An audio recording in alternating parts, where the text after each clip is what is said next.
Ito ay pinagpanlawan ng kaldero.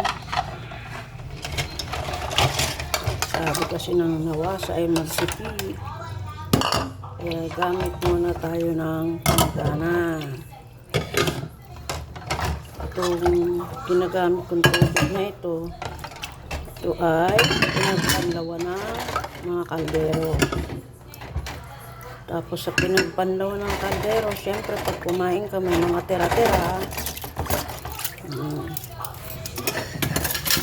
Kaya papanlawan natin ito dito. Tapos itong tubig na ito na bago ito matapon, talagang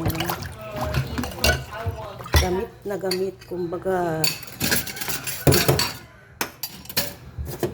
bago siya matapon, marami na siyang pinagdaanan. Yan, binanlawan natin yung mga plato para pag sinabo natin, wala na siyang kaanong dumi. Siyempre, i-dispose na natin yung tubig na sobra na nating pinakinabangan. Ayan. Tapos, magsasabon tayo dito gamit ang maliit na tubig ulit. Kailangan nating magtipid dahil natutuyo na ang mga dam.